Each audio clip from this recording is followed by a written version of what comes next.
Good morning, everybody. Here we are, Baruch Hashem. We're very, very close to the end of our Maamer, LoSihiyeh Mishakela. We are here. We have both versions. Oh, there we go. Ta-da. Okay. In this version, I want to give a heads up before we continue. In this version, it is split up into, if I remember correctly, 14 chapters. It is split up into 14 ICIs. Yeah, 14. So that's one aspect. In this version, it is the whole thing straight, and they just call it 11 chapters, and they just bunch up the last few.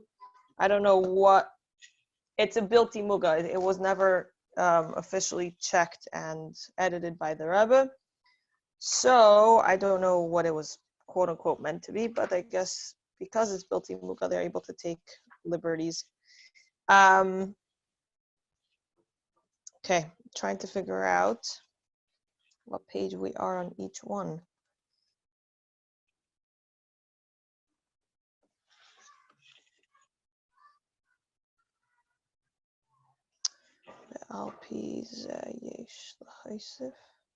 Yeah, okay. So we are on page 66.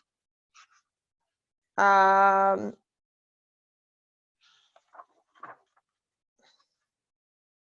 trying to figure out. Basically, I fumble back between the two translations because when learned in the original, well, the original is Yiddish, but when learned in Hebrew, there's a certain like breakup. But when learned in English, some sentences like run on and you're like, okay, what just happened? So I think what we're gonna do is, okay, we're gonna try and learn from this version. And if it's getting harder, so we're gonna switch because both versions have milas and chesronos. Okay, so we are currently on page 66 of the Chassidic Heritage Series. Okay. So what did we just finish saying? We finished saying that in regards to, okay, so the first step was to empty out the vessel, right? What does it mean to not be barren? It means to empty out the vessel, which means be sensitive to what Hashem wants from you, not what you want during your time, during your day. Be sensitive to what the Eibusher wants. Your personal shlichus is what you need to do. Sometimes that personal shlichus means taking care of your baby. Sometimes that personal shlichus means going to work. Sometimes that personal shlichus means taking down, making the time to file taxes. Sometimes that personal shlichus means making time in your busy, hectic day to actually learn, inside, to learn Chassidus, to learn Nigla, to learn whatever you need to learn, and really make that time. And it's not just being productive in other ways, but it's also doing the right thing, to have the right mindset, as we call it in Living Chassidus. Put on your Hashem glasses, just like our logo. You have to be able to know what you're meant to do. If you wouldn't be learning this Maamer right now, you wouldn't know that you should be doing this. So again, it means being present in the time that you're meant to be at. Okay. So once you've done that and you actually do the thing you're meant to do, not just like think about it and contemplate how nice it is, but really actually sit down and make that time. So then you've done all the parts possible in order to be able to have children, right? So there's the womb, and then there's the seed. The seed is actually doing the action of doing Torah mitzvahs, and that could lead to impregnation. But still, we have the third party in our in every aspect of giving birth, in every aspect of pregnancy is Hashem. It's not just the father and the mother doing what they need to do. The Eibusher has to give that bracha. So there, with all three, we are able to give birth to the emotions, right? So what does emotions mean?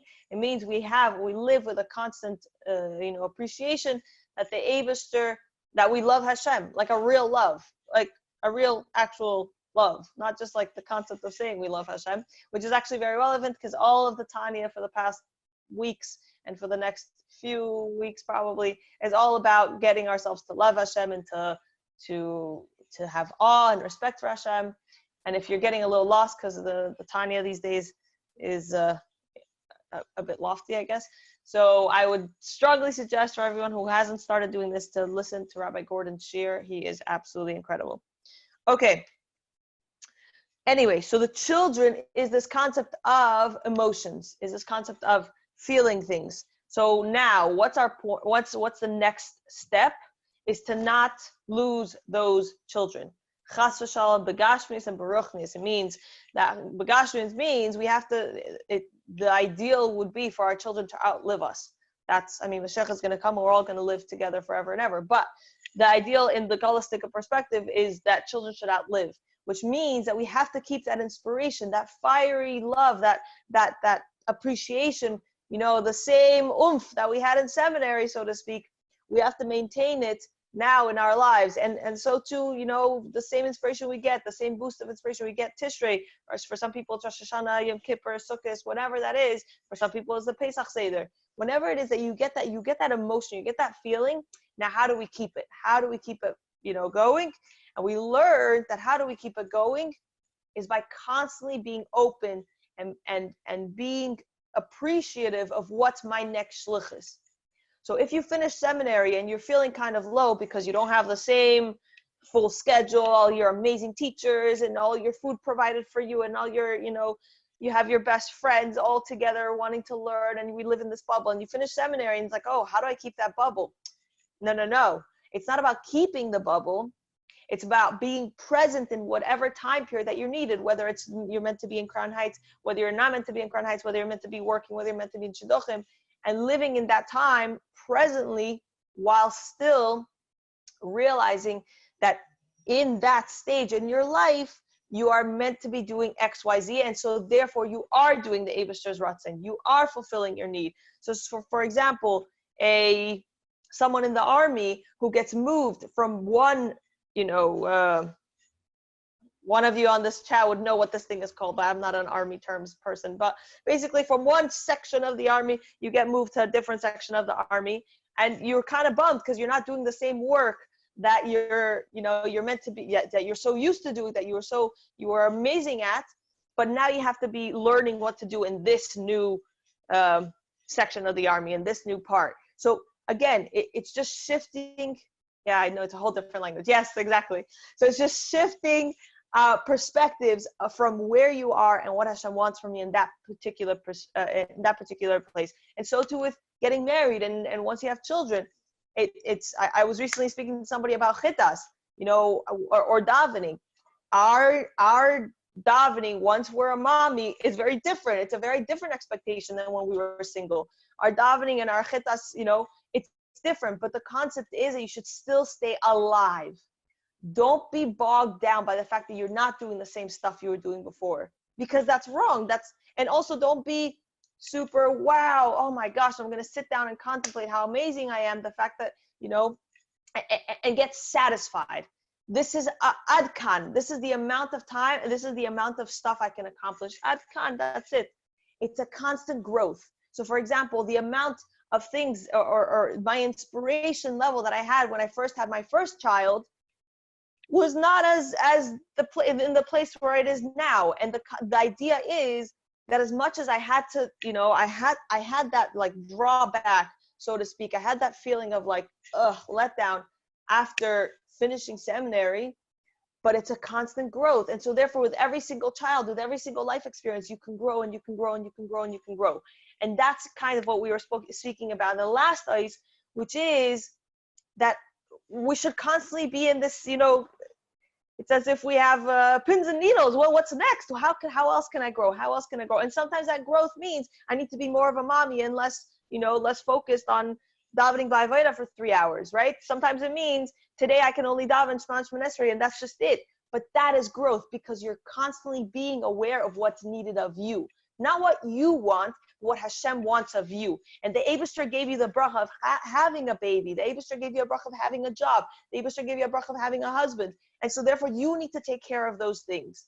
And that's what Hashem wants you to do at this point in time. That said, constantly turning outwards and say, okay, what else can I do? What else can I do? What else can I do? Okay? Yesterday, someone asked a question, which I want to put on recording, which is, how do we know, and I think we discussed this earlier, but I want to bring it up yet again. How do we know, like, for example, this type of lifestyle is really crazy. It's hard. What do you mean? I'm going to run around like a crazy maniac all day with like a chicken without a head? Like, I have to do more stuff. But the reality is, at some point, we have to take a break and breathe, right? So how do we know that the activity that I'm doing for my break time is actually the activity that Hashem wants me to do? You know, Hashem has nothing wrong with if that's the right time for you, let's say, to paint, or for you to read something, or for you to just, you know, sit down and with a cup of coffee and, you know, and sometimes we do need that, especially as mothers. I recently heard a joke that now everyone's homeschooling, so that the kids were looking around, where's mommy? Oh, she's doing laundry. So they walk in the laundry room and mommy's not there. And then they hear a little clinking of a coffee cup. She's hiding inside the dryer. Because if not, her kids will find her everywhere she goes. So yes, sometimes we have to find a special quiet place for us to hide and just, right? But the question is, one second, is that hiding a good type of hiding, or is not a good type of hiding? Is me sitting and vegging out on Facebook for 50 million hours a good type of break, or not such a good type of break? So the litmus test for this is, how do you feel after you finish? By the time you finish, how do you think you're gonna feel about this? If your quiet time is to take a nice book, feel relaxed, put a timer for 15 minutes and say, okay, mommy needs 15 minutes to just sit and breathe. Or just sit and breathe, whatever that is, right? Even without the book, just sit or lay down on your bed and breathe, right?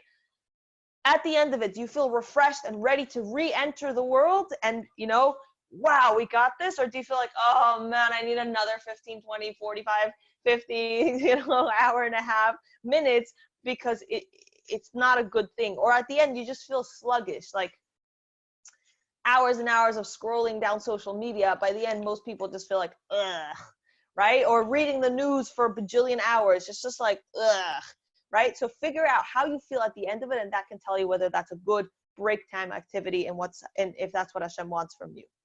Okay, so now we gave that. Let's continue on page 66 on the Chassidic Heritage Series. Okay, in light of this, we can further elucidate the pasuk, right? So we're going back to the pasuk. Oh, I should have. Okay, I want to take a moment. Hold on, everybody, turn back to page 21, and let's read the pasuk one more time, because now this whole section is analyzing the pasuk more in depth, okay? Or the pasukim, really. Okay, none shall miscarry or be barren in your land. The number of your days I will fill, right? So we already analyzed none shall miscarry or be barren in your land. Now we also analyzed the fact that the number of your days I will fill, or that's actually what we're getting to now, okay? So remember that the first part is none shall miscarry and be barren in your land. The number of your days I will fill. Yeah. And then the pasuk before that is, and you shall serve the Lord your God, and he shall bless your bread and your water, and I will remove illness from your midst, right? Now that we keep your finger on the original pasuk, and let's continue. In light of this, we can further elucidate the pasuk. The number of your days I will fill, okay? In addition to the person's contemplation about the number of the days allotted to him, the pasuk specifically states, I will fill, meaning Hashem. Furthermore, this is stated in the first person, which refers to the narrator of the Torah himself, the actual essence of Ein Sof, which, as we said, Atzmos Mahos Ein Sof, who transcends his shtalshlus, okay? So remember, we spoke about this. When Hashem, who's the author of the Torah? Hashem's essence. Atzmos Mahos Ein Sof. And you can look over here. If you're only listening on audio, please take a moment to look at the screen. Atzmos Mahos Ein Sof is the narrator of the Torah. It's his essence. It can't be described as anything else other than infinity. And even that is not a good description. It's just Atzmos Mahos Ein Sof, okay? That Hashem contracted himself through all the levels of Seder Shtalshlus, and this section of Hashem we refer to as Havaya. So anytime Hashem, Vayomer Hashem Elokim, Vayomer Hashem El Moshe, right? this person, lahavdil, chas v'shalom, but Atzmos Hossein Sof is the narrator, and it's speaking about what Havaya is discussing with Moshe here on the world, okay? So this Atzmos Hossein Sof itself is going to fill our days. That is huge. It's not a certain level of Hashem that's contracted and contracted and contracted. It's the essence. It's the truest, deepest part of Hashem that's going to fill our days. So now let's analyze what that means.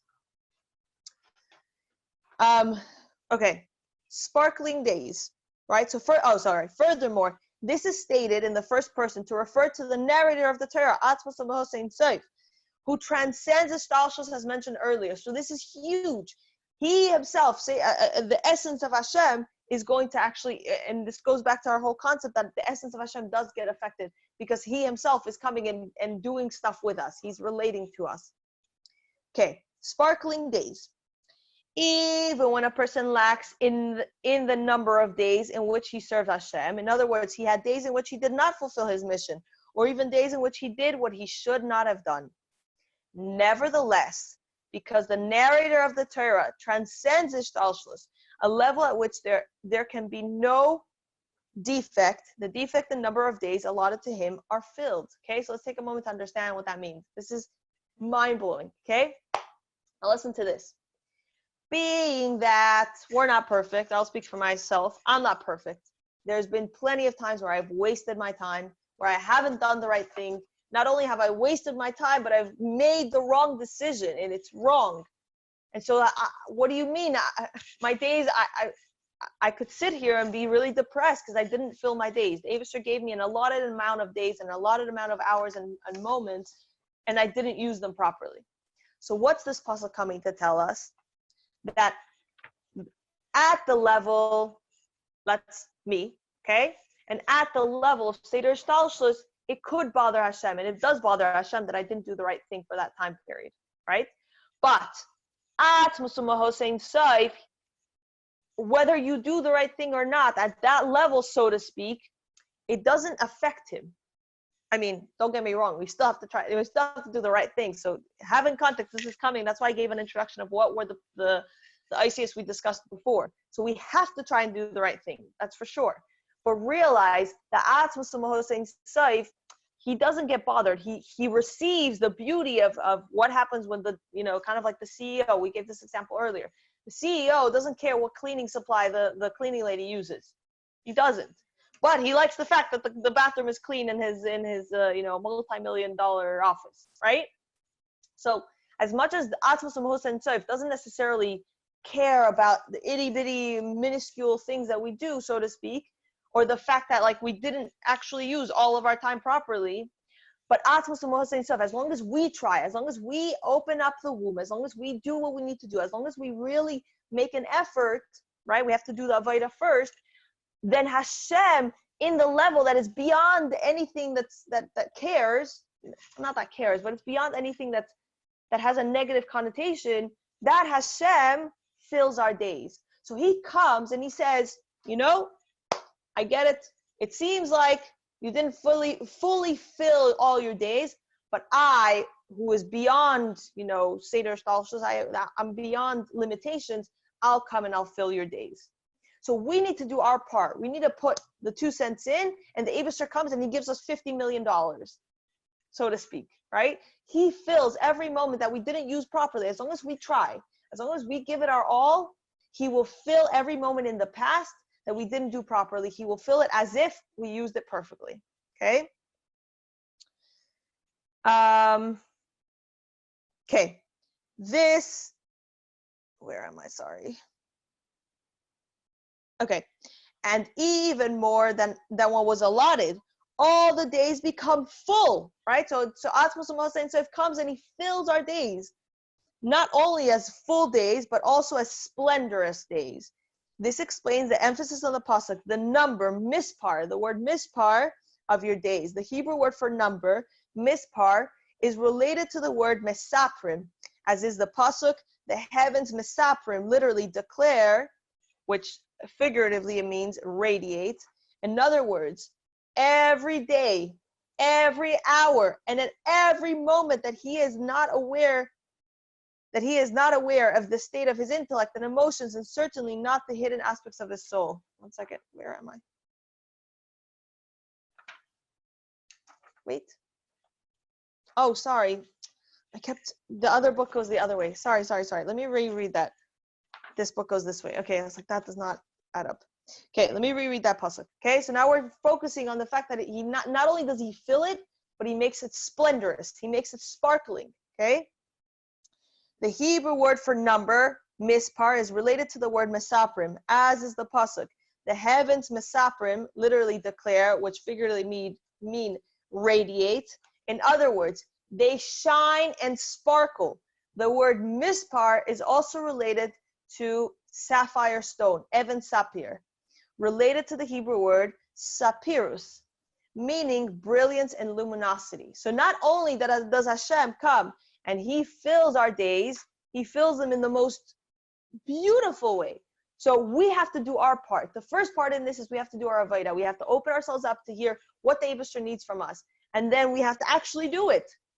You know, it's fine to see that, you know, a baby has a dirty diaper and feel like, whatever. No, we have to get up and clean up the dirty diaper, you know? It's fine to realize that there's a shir going on and be like, nope, you have to actually get up and join the shir and learn, right? So once you do these things, you do your part in your avodah. Not only does Hashem fill your days, which is beyond Seder Shtalshus, the essence of God comes and fills your days as if you did them beautifully. And not just did them beautifully, but he sparkles them. How amazing is that? We put in a finger and the Eibusher gives us a whole arm. Okay? Let me see how we're doing on time. Oh, perfect. Okay. So I want to leave off with this concept and just have in mind over the next few classes, we're about to finish, which means we're going back. Remember, Maamer starts with a pasuk. We understand the whole perspective, then we finish back off analyzing the pasuk with this new perspective. So now that we know this, the next few chapters, the next few ICIs, we're going to be discussing those different. We're going to go back to the pasuk and understand them with a new perspective. So now, as long as we do our part, we have to be conscious and aware of what's my shlichus right now. What's needed from me? Right now I need to teach a shir, so I'm going to teach a shir. Not right now I need to make dinner, so I need to make dinner. Right now I need to make sure that my friend is happy, so I'm going to call her and check up on her, right? Whatever it is your shlichus at that point in time, that's what you need to be focused on. And then the next level is actually doing it. When you actually fulfill that, you could eventually, and mit Hashem, with Hashem's bracha, you'll feel the children. You'll feel Ava, you'll feel Yira, you'll feel absolute respect for Hashem, you know, an absolute love for Hashem. And through that, you'll have to just keep it going by continuing. Don't just give up. Don't just say, oh, I feel great now. You know, I get my check marks and I can go to sleep now. Let's continue on. What's next? And when you live a life like this, Hashem comes and he fills your days. He takes even those times in the past when your time was wasted, chas v'shalom, not yours. I'm sure everybody on this call uses their time perfectly all the time. But those times where somebody else may have wasted their time, Hashem comes and he fills that day. And not just fills it, but he fills it with sparkling, shiny days, as if they were the best days of your life. Awesome. Let's fill our days and let's use our time wisely today, and we'll continue on tomorrow with Hashem, and we'll celebrate the coming of Mashiach before that even happens. So have a wonderful day, everybody.